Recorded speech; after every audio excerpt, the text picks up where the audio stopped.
Betul ke tidak sebenarnya generasi milenial, generasi muda ini tidak cinta kepada negara? Kalau kita tanya kepada orang muda, sudah semestinya mereka akan cakap, saya cintakan kepada negara. Zaman sekolah dulu saya rancak menyanyi lagu Kibar Jalur Gemilang, Merah Mubara Semangat Wajah. Tapi itu zaman kita sekolah. Apabila kita masuk zaman kerja ni, apa yang dijadikan isu adalah kita tidak patriotik. Kita sudah semakin jarang mengibarkan negara kita. Apa bukti dia? Penyertaan generasi muda dalam pembinaan negara ini tidak nampak. Malah generasi muda terlalu banyak mengkritik, menghina negara sendiri. Untuk menyebut patriotik ni, kita bukan setakat ukur dari segi mengundi, bukan setakat ukur dari segi mengibarkan bendera. Bila kita sebut konsep patriotik pada zaman sekarang ini berbeza dengan zaman dahulu. Kalau zaman dahulu, lama sangat. Patriotik dia merujuk kepada cintakan negara, memerdekakan negara, membina negara bangsa. Itu zaman dahulu.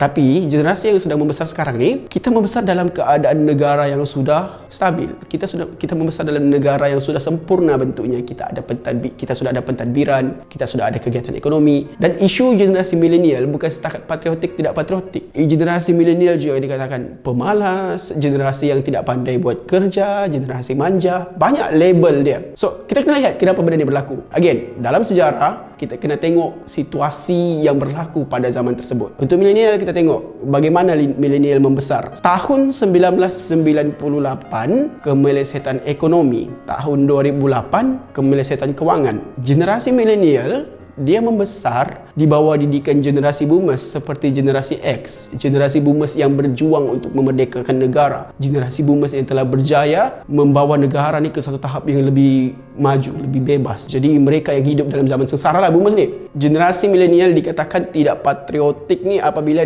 sumbangan dia kepada negara tu tak nampak untuk membangunkan negara. Kena faham, generasi milenial dia diarahkan untuk menjadi dewasa tau. Tapi masalahnya bila dia dewasa, dia tak dibenarkan pula untuk jadi dewasa. Maksudnya macam ni.